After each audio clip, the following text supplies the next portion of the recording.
નમસ્કાર, મંતવ્ય ન્યૂઝમાં આપનું સ્વાગત છે. ઇન્ડિયા એટ 9 સાથે હું છું હિનલ.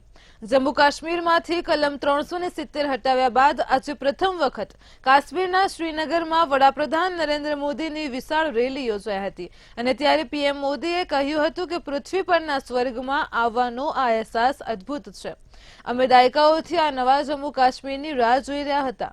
જમ્મુ કાશ્મીર ફક્ત ક્ષેત્ર નહીં પરંતુ ભારતનું મસ્તક છે. સાથે જ તેમણે દેશમાં જ લગ્ન કરવા માટે પણ અપીલ કરી હતી. તો 370 ને લઈને તેમણે કોંગ્રેસ પર આકરા પ્રહારો કર્યા હતા. जम्मू कश्मीर के मेरे प्यारे भाई और बहनों, धरती के स्वर्ग पर आने का ये एहसास, ये अनुभूति शब्दों से परे है. प्रकृति का ये अनुपम स्वरूप, ये हवा, ये वादियां, ये वातावरण और उसके साथ आप कश्मीरी भाई बहनों का इतना सारा प्यार. और मुझे बता रहे थे गवर्नर साहब के स्टेडियम के बाहर भी जम्मू कश्मीर के सभी लोग मौजूद हैं. बंदिशों से ये आजादी आर्टिकल 370 हटने के बाद आई है. दशकों तक सियासी फायदे के लिए कांग्रेस और उसके साथियों ने 370 के नाम पर जम्मू कश्मीर के लोगों को गुमराह किया, देश को गुमराह किया. 370 से फायदा जम्मू कश्मीर को था या कुछ राजनीतिक परिवार वही इसका लाभ उठा रहे थे. जम्मू कश्मीर की आवाम ये सच्चाई जान चुकी है कि उनको गुमराह किया गया था. कुछ परिवारों के फायदे के लिए जम्मू कश्मीर को जंजीरों में जकड़ दिया गया था. आज 370 नहीं है, इसलिए जम्मू कश्मीर के युवाओं की प्रतिभा का पूरा सम्मान हो रहा है. उन्हें नए अवसर मिल रहे हैं. आज यहां सबके लिए समान अधिकार भी है, समान अवसर भी है. पाकिस्तान से आए शरणार्थी, हमारे वाल्मीकि समुदाय के भाई बहन, हमारे सफाई कर्मचारी भाई बहन, इनको वोट देने का अधिकार 70 साल तक नहीं मिला. वो अब આર્ટિકલ 370 હટાવ્યા બાદ વડાપ્રધાન નરેન્દ્ર મોદી પ્રથમ વખત જમ્મુ કાશ્મીરમાં મુલાકાતે છે અને અહીંથી તેમને પીએમ મોદીએ સોશિયલ મીડિયા એકાઉન્ટ પર એક સેલ્ફી શેર કરી હતી, જે ખૂબ જ ચર્ચાનો વિષય બની ગઈ છે. તો પીએમ મોદીએ પુલવામામાં રહેતા પોતાના મિત્ર નઝીમ સાથે સોશિયલ મીડિયા પ્લેટફોર્મ એક્સ ઉપર એક સેલ્ફી શેર કરી હતી. અને આ પોસ્ટમાં પીએમ મોદીએ લખ્યું હતું કે મારા મિત્ર નઝીમ સાથે એક યાદગાર સેલ્ફી. હું તેમના સારા કામથી પ્રભાવિત થયો છું. તો કાર્યક્રમ દરમિયાન નઝીમ સાથે વાતચીત કરતા પ્રધાનમંત્રીએ તેમને પૂછ્યું હતું કે જ્યારે તેઓ નાના હતા ત્યારે તેઓ શું બનવા માંગતા હતા. આના પર નઝીમે જવાબ આપ્યો કે તેના પિતા ઈચ્છતા હતા કે હું ડોક્ટર અથવા એન્જિનિયર બનું, પરંતુ હું કંઈક અલગ કરવા માંગતો હતો. અને ત્યારે પીએમ મોદીએ નઝીમને કહ્યું કે તમારા પરિવારે તમારી ક્ષમતાને ઓળખી લીધી હતી અને તમે ડોક્ટર બની શક્યા હોત, પરંતુ તમે તે રસ્તો ન અપનાવ્યો અને આમ કરીને તમે કાશ્મીરમાં મીઠી ક્રાંતિનું નેતૃત્વ કર્યું છે.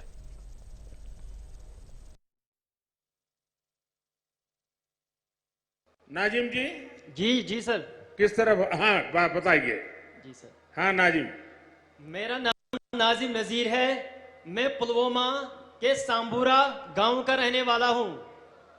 मेरी जर्नी स्टार्ट हुई 2018 में. मैंने अपने घर के छत पे 2 मधुमक्खी के बक्से रखे थे और मैं उस टाइम पे 10वीं जमात में पढ़ता था.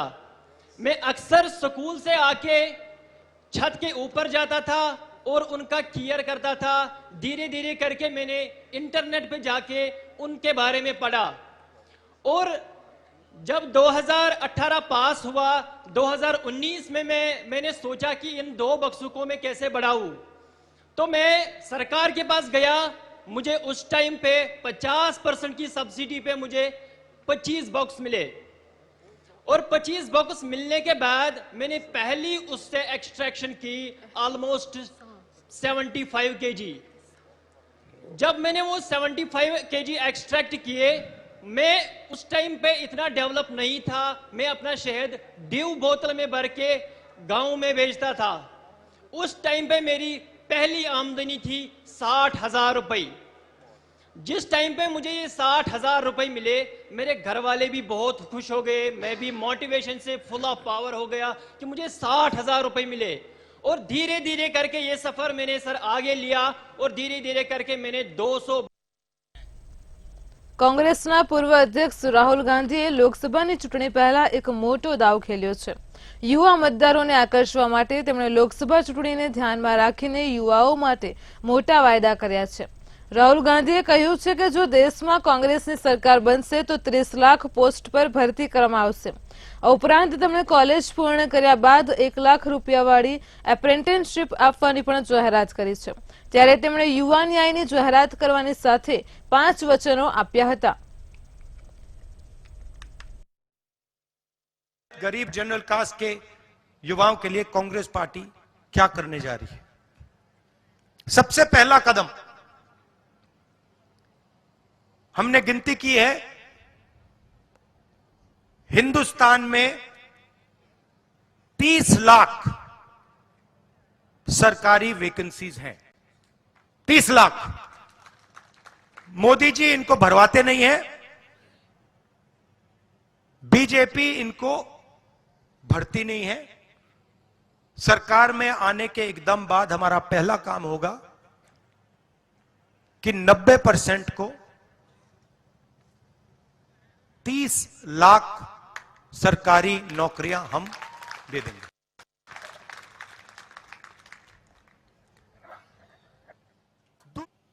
वैसे ही हम हिंदुस्तान के युवाओं को, सब युवाओं को अप्रेंटिसशिप का अधिकार देने जा रहे हैं। और यह अधिकार हर ग्रेजुएट, हर डिप्लोमा होल्डर को मिलेगा। अधिकार क्या है कि कॉलेज, यूनिवर्सिटी, डिप्लोमा के एकदम बाद 1 साल के लिए हर ग्रेजुएट को प्राइवेट कंपनी में, सरकारी ऑफिस में 1 साल की अप्रेंटिसशिप दी जाएगी और 1 लाख रुपए उसे 1 साल में दिया जाएगा।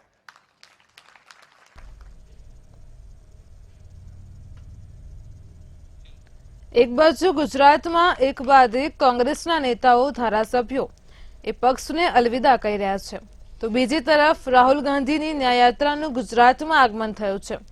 આ ન્યાયયાત્રા રાજસ્થાનથી ગુજરાતમાં પ્રવેશી છે, જ્યાં રાહુલ ગાંધીએ ઝાલોદમાં જનસભાને સંબોધી હતી। રાહુલ ગાંધીએ જાતિ આધારિત વસ્તી ગણતરી મુદ્દે ભાજપ પર પ્રહાર કર્યા હતા। તેમણે કહ્યું કે મોદી કહે છે ભારતમાં કોઈ જાતિ નથી, તો તમે પોતાને ઓબીસી કેમ કહો છો। સાથે જ તેમણે કહ્યું કે રામ મંદિરની પ્રાણ પ્રતિષ્ઠા થઈ, પરંતુ તેમાં દેશના રાષ્ટ્રપતિ જોવા નથી મળ્યા।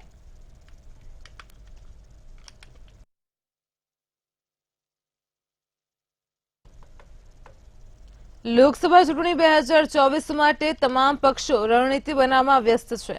ત્યારે આગામી લોકસભાની ચૂંટણી ઉપર વિચાર વિમર્શ કરવા માટે આજે કોંગ્રેસની કેન્દ્રીય ચૂંટણી સમિતિની મહત્વની બેઠક યોજાઈ હતી।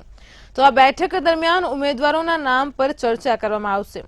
તો માનવામાં આવી રહ્યું છે કે કોંગ્રેસ ટૂંક સમયમાં જ લોકસભાના ઉમેદવારોની પ્રથમ યાદી જાહેર કરી શકે છે।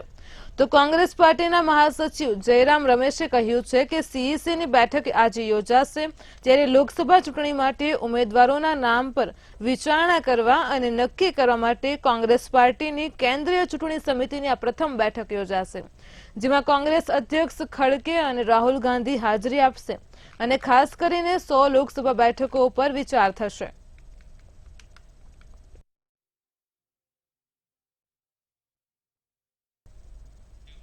ઉત્તર પ્રદેશના જોનપુરમાં ભારતીય જનતા પાર્ટીના નેતા પ્રમોદ યાદવને હુમલાખોરોએ ગોળીઓ મારી હતી અને સારવાર દરમિયાન હોસ્પિટલમાં પ્રમોદ યાદવનું મોત નીપજ્યું છે.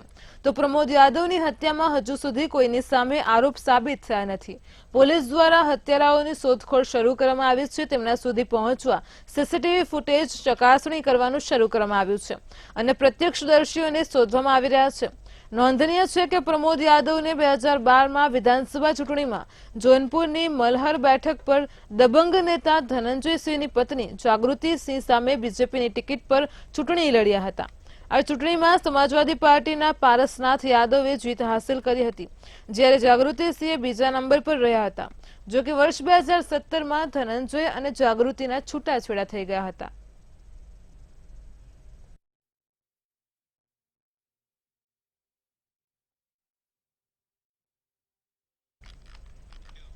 ત્રિપુરાની મુખ્ય વિપક્ષી પાર્ટી ત્રિપુરા મોથા પાર્ટી હવે એનડીએમાં સામેલ થઈ ગઈ છે. આ પાર્ટીના વરિષ્ઠ નેતા અનિમેશ ડેબ્રમાએ ત્રિપુરા વિધાનસભામાં વિપક્ષના નેતા પદ પરથી રાજીનામું આપી દીધું છે અને ડેબ્રમા અને પાર્ટીના ધારાસભ્ય બ્રિસ્કેટુ ડેબ્રમાએ ભારતીય જનતા પાર્ટીના નેતૃત્વવાળી સરકારમાં મંત્રી તરીકે શપથ લીધા છે. તો રાજ્યપાલ નલ્લુ ઇન્દ્રસેન રેડ્ડીએ રાજભવનમાં આયોજિત સમારોહમાં બંનેને પદના શપથ લેવડાવ્યા હતા. આ શપથ ગ્રહણ સમારોહમાં મુખ્યપ્રધાન માણિક શાહ, તેમના કેબિનેટ સાથીદારો, ત્રિપુરા મોરચાના વડા પ્રદ્યુત ડેબબર્મા અને શાસક પક્ષોના ઘણા નેતાઓ હાજર રહ્યા હતા. તો હાલમાં ત્રિપુરા સરકારમાં મુખ્યમંત્રી માણિક શાહ સહિત 9 મંત્રીઓ છે. આ બે નવી નિમણૂકો સાથે રાજ્યમાં હવે મુખ્યપ્રધાન માણિક શાહ સહિત 11 પ્રધાનો છે. નિયમો અનુસાર રાજ્યમાં મુખ્યમંત્રી સહિત 12 મંત્રીઓ હોઈ શકે છે. અગાઉ અનિમેશ ડેબ્બર્માએ વિધાનસભામાં વિપક્ષ નેતા તરીકે પોતાનું રાજીનામું ગૃહના અધ્યક્ષ વિશ્વબંધુ સેનને સુપરત કર્યું હતું.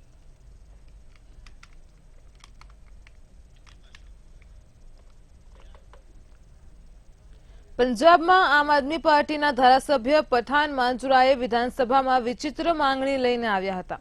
તેમણે રાજ્યમાં અફીણની ખેતી, પોસ્ટડોડાની ખેતી અને દારૂનું વેચાણ શરૂ કરવાની માંગ કરી હતી. તો બીજી તરફ કોંગ્રેસે પણ તેમની વાતમાં સૂર પુરાવ્યા હતા. પઠાન માંજુરાએ અફીણ ખેતીનો મુદ્દો ઉઠાવતા કહ્યું હતું કે પંજાબમાં યુવાઓને સિન્થેટિક નશાથી બચવા માટે અફીણ અને પોસ્ટડોડાની ખેતી ખૂબ જરૂરી છે. મેં અફીણ અને પોસ્ટડોડાના નશાથી ક્યારેય કોઈને મરતા જોયા નથી, જ્યારે સિન્થેટિક નશાથી યુવાઓનું મોત થઈ રહ્યું છે. મોટાભાગના ધારાસભ્યો ભલે જાહેરમાં બોલતા નથી, પરંતુ તેઓ પણ આવું ઈચ્છી રહ્યા છે. ત્યારે વિધાનસભા અધ્યક્ષે આ બાબતને ગંભીરતાથી લીધી હતી અને તેમણે અગાઉ અફીણ, પોસ્ટડોડાની ખેતી અને દારૂનું વેચાણ કેમ બંધ કરાયું તેની તપાસ કરવા પણ કહ્યું છે.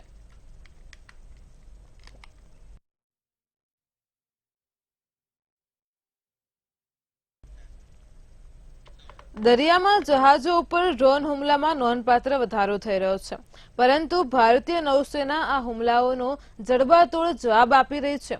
ભારતીય નૌકાદળના આઈએનએસ કોલકાતાએ એડનના અખાતમાં એક વ્યવસાયિક જહાજના ક્રૂને બચાવ્યો છે. આ જહાજ પર ડ્રોન હુમલો થયો હતો અને જ્યારે નેવીને આના સમાચાર મળ્યા તો તરત જ મદદ મોકલવામાં આવી હતી. તો ભારતીય નેવીએ હેલિકોપ્ટર અને બોટની મદદથી 21 ક્રૂના જીવ બચાવ્યા. આ પહેલા પણ ભારતીય નેવીએ અદલ ગલ્ફમાં ડ્રોન હુમલામાં મદદ કરી હતી. ત્યારે ભારતીય નૌકાદળે જણાવ્યું હતું કે બાર્બાડોસ ધ્વજવાળા bulk carrier MV True Confidence પર એડનના અખાતથી લગભગ 54 નોટિકલ માઇલ દક્ષિણ પશ્ચિમમાં ડ્રોન હુમલા બાદ આગની જાણ કરવામાં આવી હતી. આગ એટલી ભયંકર હતી કે જહાજનો ક્રૂ ગંભીર રીતે ઘાયલ થયો હતો. અહીં ક્રૂએ લાઈફ બોટ લઈને દરિયામાં જવું પડ્યું અને આ પછી આઈએનએસ કોલકાતા લગભગ સ્થળ ઉપર પહોંચી અને હેલિકોપ્ટર બોટની મદદથી 21 ક્રૂના જીવ બચાવ્યા હતા અને ક્રૂને જરૂરી તબીબી સહાય પણ આપવામાં આવી હતી.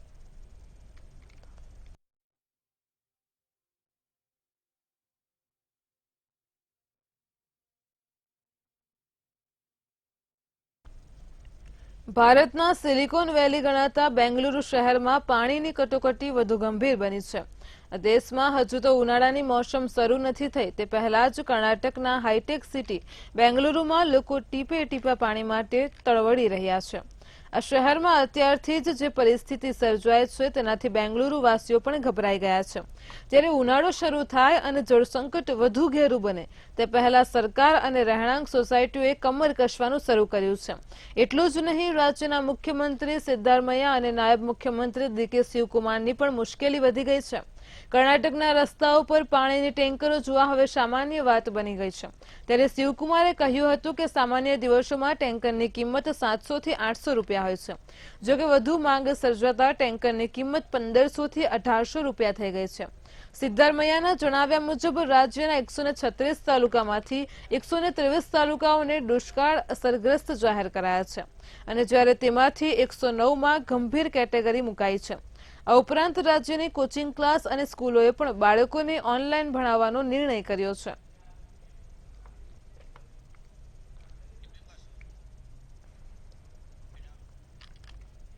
દિલ્હી નજીક ગાઝિયાબાદમાં એક ફેક્ટરી પર દરોડા પાડવામાં આવ્યા હતા અને આ દરોડા દરમિયાન ચોંકાવનારું સત્ય સામે આવ્યું છે।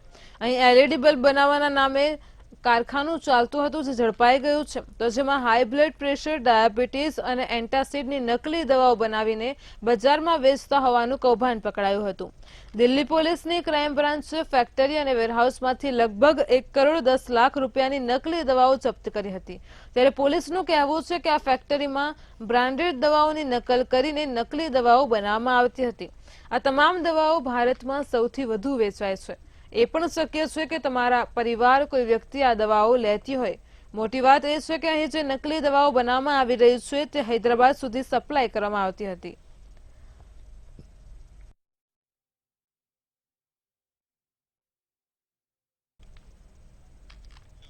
લોકસભાની ચૂંટણી ગમે ત્યારે જાહેર થઈ શકે છે અને તમામ રાજકીય પક્ષો તેના તૈયારીમાં લાગી ગયા છે।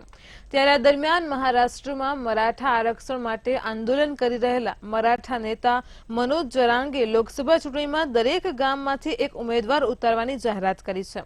મનોજ જરાંગે આ જાહેરાત કર્યા બાદ જિલ્લા વહીવટીતંત્ર ટેન્શનમાં છે। ત્યારે મહારાષ્ટ્રના ધારાશિવ જિલ્લાના કલેક્ટરે ચૂંટણી પંચને એક પત્ર લખીને સૂચન માંગ્યું છે કે જો મરાઠા નેતા દરેક ગામમાંથી ઉમેદવારો ઉભા કરશે તો વ્યવસ્થા બગડી શકે છે અને હાલની વ્યવસ્થા હેઠળ ચૂંટણી યોજવી શક્ય નહીં બને। વધુમાં કલેક્ટરે પત્રમાં લખ્યું કે અપૂરતા માનવબળ અને મતપેટીનો પડકાર ઊભો થઈ શકે છે। જો મોટી સંખ્યામાં ઉમેદવારો હોય તો બેલેટ પેપરને મોટું કરવું પડશે, પરિણામે વધુ મતપેટીની જરૂર પડી શકે છે।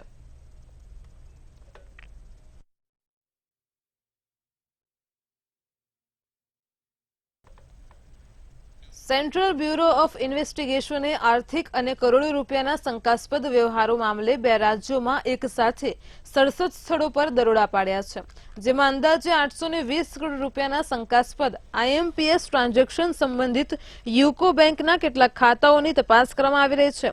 CBIએ આ સ્થળોએથી ઘણા મહત્વપૂર્ણ દસ્તાવેજો અને 43 ડિવાઇસ જપ્ત કર્યા છે।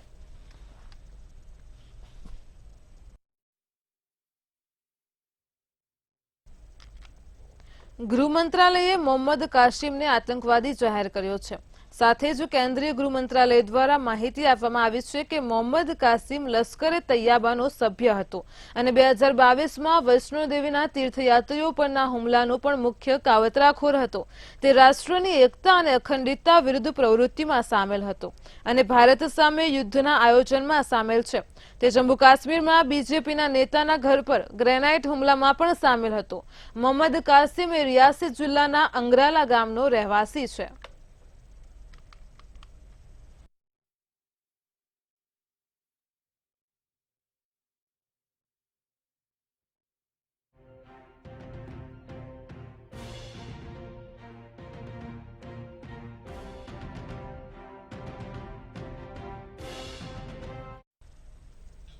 હોળી પહેલા કેન્દ્રીય કર્મચારીઓને મોટી ભેટ મળી છે। બ્રેકિંગ ન્યૂઝ સામે આવી રહ્યા છે તો હોળી પહેલા કેન્દ્રીય કર્મચારીઓ અને પેન્શનર્સને મોટી ભેટ મળી છે। PM મોદીની અધ્યક્ષતામાં મળેલી બેઠકમાં આ નિર્ણય કરવામાં આવ્યો છે, જેમાં મોંઘવારી ભથ્થું 46%થી વધારીને 50% કરવાનો નિર્ણય સામે આવી રહ્યો છે। તો 49 લાખ કર્મચારીઓ અને 68 લાખ પેન્શનર્સને હવે ફાયદો થશે। હોળીના તહેવાર પહેલા જ કેન્દ્રીય કર્મચારીઓ અને પેન્શનર્સને મોટી ભેટ મળશે। મોંઘવારી ભથ્થું 46%થી વધારીને 50% કરવાનો નિર્ણય સામે આવ્યો છે। 49 લાખ કર્મચારીઓ અને 68 લાખ પેન્શનર્સને પણ ફાયદો થશે. તો પીએમ મોદીની અધ્યક્ષતામાં મળેલી બેઠકમાં આ નિર્ણય કરાયો છે. મોંઘવારી ભથ્થું 46% વધારીને 50% કરવાનો નિર્ણય કરાયો છે. આ સાથે જ હોળી પહેલા કેન્દ્રીય કર્મચારીઓ અને પેન્શનર્સને મોટી ભેટ મળશે. તો 49 લાખ કર્મચારીઓ અને 68 લાખ પેન્શનર્સને હવે ફાયદો થશે. પીએમ મોદીની અધ્યક્ષતામાં મળેલી બેઠકમાં આ નિર્ણય કરાયો છે. હોળીના તહેવાર પહેલા જ કેન્દ્રીય કર્મચારીઓ 49 લાખ કર્મચારીઓ અને 68 લાખ પેન્શનર્સને મોટો ફાયદો થશે. તેમને મોટી ભેટ મળી છે. મોંઘવારીનું ભથ્થું 46%થી વધારીને 50% કરવાનો નિર્ણય સામે આવ્યો છે. પીએમ મોદીની અધ્યક્ષતામાં મળેલી બેઠકમાં મોટો નિર્ણય લેવામાં આવ્યો છે, જેમાં પેન્શનર્સને મોટી ભેટ મળી છે. કેન્દ્રીય કર્મચારીઓને પણ ફાયદો થશે. હોળી પહેલા જ આ મોટી જાહેરાત થઈ છે. મોંઘવારી ભથ્થું 46%થી વધારીને 50% કરવાનો નિર્ણય લેવાયો છે.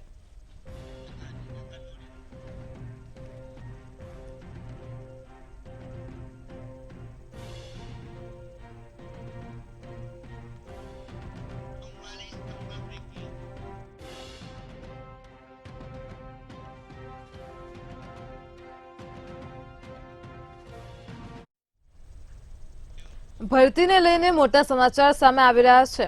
તો ભરતીને લઈને બ્રેકિંગ ન્યૂઝ સામે આવ્યા છે. તેની વાત કરવામાં આવે તો પીએસઆઈની ભરતીને લઈને મહત્વના સમાચાર સામે આવ્યા છે. એલઆરડી બાદ હવે પીએસઆઈની ભરતીના નિયમોમાં ફેરફાર કર્યા છે. પીએસઆઈ ભરતીને લઈને નવા નિયમો જાહેર કરાયા છે. પીએસઆઈની પરીક્ષામાં હવે 3 ને બદલે 2 પરીક્ષા લેવાશે. તો પરીક્ષામાં હવે વજનને ધ્યાનમાં નહીં લેવાય. તો ભરતીને લઈને મહત્વના સમાચાર સામે આવ્યા છે. પીએસઆઈની ભરતીને લઈને સમાચાર સામે આવ્યા, જેમાં આરઆરયુ અને એનએફએસયુમાં કરેલા કોર્સના માર્ક્સને ધ્યાને લેવાશે. તો એલઆરડી બાદ હવે પીએસઆઈની ભરતીના નિયમોમાં ફેરફાર કર્યા છે. પીએસઆઈની ભરતીને લઈને નવા નિયમો જાહેર થયા છે, જે અનુસાર પરીક્ષામાં હવે 3 ને બદલે 2 પરીક્ષા લેવાશે અને આ પરીક્ષામાં વજનને ધ્યાનમાં નહીં લેવાય. તો આરઆરયુ અને એનએફયુએસસીમાં કરેલ કોર્સના માર્ક્સને ધ્યાને લેવાશે.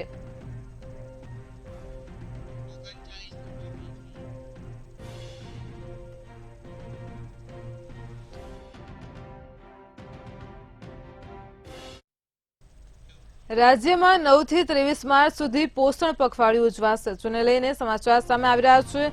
નારી વંદના નારી શક્તિ અંતર્ગત સરકાર વિવિધ કાર્યક્રમ કરશે. તો સાથે જ ભારત સરકાર દર વર્ષે આ પોષણ પખવાડિયું ઉજવે છે. આ વર્ષે રાજ્યમાં 9 થી 23 માર્ચ સુધી આ પોષણ પખવાડિયું ઉજવાશે અને જેમાં રાજ્ય સરકાર એ પોષણલક્ષી કાર્યક્રમોનું આયોજન કરશે. તો મહિલાઓના કુપોષણને દૂર કરવા માટે જનજાગૃતિ શરૂ કરશે. બજેટમાં 6,885 કરોડની વિશેષ જોગવાઈ પણ કરી છે. બજેટ સત્રમાં મહિલાઓ વિદ્યાર્થીનીઓ માટે યોજનાની જાહેરાત કરાઈ છે. તો નારી વંદના નારી શક્તિ અંતર્ગત સરકાર વિવિધ કાર્યક્રમ કરશે. આગામી 9 થી 23 માર્ચ પોષણ પખવાડિયું ઉજવાશે. ભારત સરકાર દર વર્ષે આ પોષણ પખવાડિયું ઉજવે છે. તો રાજ્ય સરકાર પોષણલક્ષી કાર્યક્રમનું આયોજન કરશે.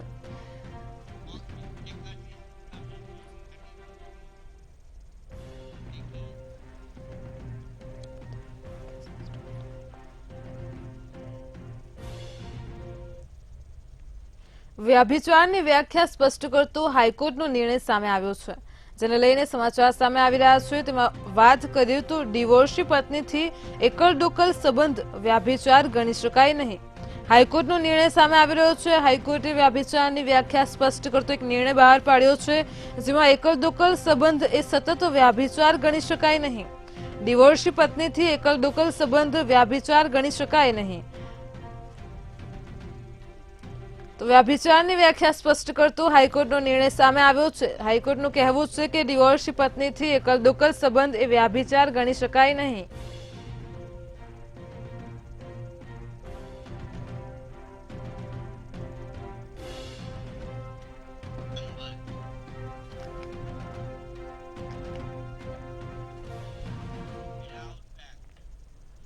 ગાંધીનગરમાં શિક્ષણ વિભાગ દ્વારા એનએસએસના વિદ્યાર્થી, પ્રોફેસર અને પ્રોજેક્ટ ઓફિસરને મોમેન્ટો અને ઇનામી રકમ પણ આપી અને સન્માનિત કરવામાં આવ્યા હતા, જેમાં કક્ષા 1 અને કક્ષા 2ના એનએસએસના સેવકોને એવોર્ડ આપવામાં આવ્યા હતા। સમગ્ર કાર્યક્રમમાં શિક્ષણ મંત્રી પ્રફુલ્લ પાનસેરિયા ખાસ ઉપસ્થિત રહ્યા હતા, તેમજ તેમણે વિદ્યાર્થીઓ અને શિક્ષકોને ગામ માટે અને દેશ માટે સેવા કરવા માટે જણાવ્યું હતું। સાથે જ દેશમાં જાતિવાદ, ધાર્મિક વિખવાદ તેમજ ઉચ્ચ નીચના ભેદભાવ દૂર કરવા માટે જણાવ્યું હતું।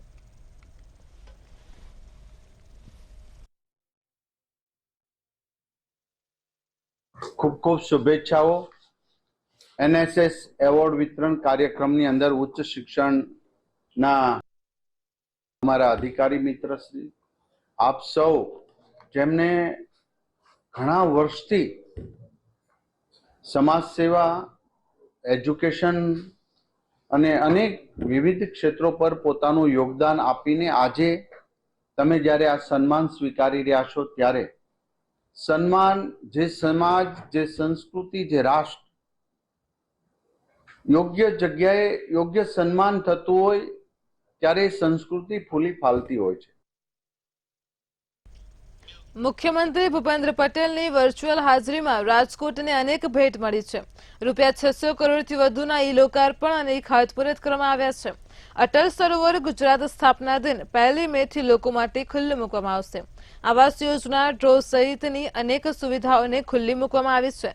જેટકો ચોકડીએ નિર્માણ પામેલ વોટર ટ્રીટમેન્ટ પ્લાન્ટ કાર્યરત કરવામાં આવ્યો છે। આ સાથે જ સાંઢિયા પુલના કામની 2 વર્ષની મુદ્દત પ્રથમ તબક્કે સર્વિસ રોડની કામગીરી કરવામાં આવશે। આજે ગુજરાત રાજ્યના મુખ્યમંત્રી શ્રી ભૂપેન્દ્રભાઈ પટેલની વર્ચ્યુઅલી ઉપસ્થિતિમાં રાજકોટ મહાનગરપાલિકા તેમજ રાજકોટ શહેરી વિકાસ સત્તામંડળ અંતર્ગત 600 કરોડથી પણ વધારે રકમના ખાતમુહૂર્તો અને લોકાર્પણો, ઈ-લોકાર્પણો એમની વર્ચ્યુઅલ ઉપસ્થિતિમાં કરવામાં આવ્યા છે। ત્યારે રાજકોટને વિકાસની અનેક ભેટ મળી છે। પાણીના પ્રશ્નો હોય, બ્રિજ હોય, આમાં અનેક વિકાસના કાર્યો થયા છે। અટલ સરોવર 1 મેથી એ પણ ખુલ્લું મૂકવામાં આવશે અને લોકોની સુખાકારી માટે વિકાસના કાર્યો ખુલ્લા મૂકવામાં આવ્યા છે। ઇન્ડિયા એટ 9માં હાલ આટલું જ। પડે પણની અપડેટ માટે જોડાયેલા રહો મંતવ્ય ન્યૂઝ સાથે। નમસ્કાર।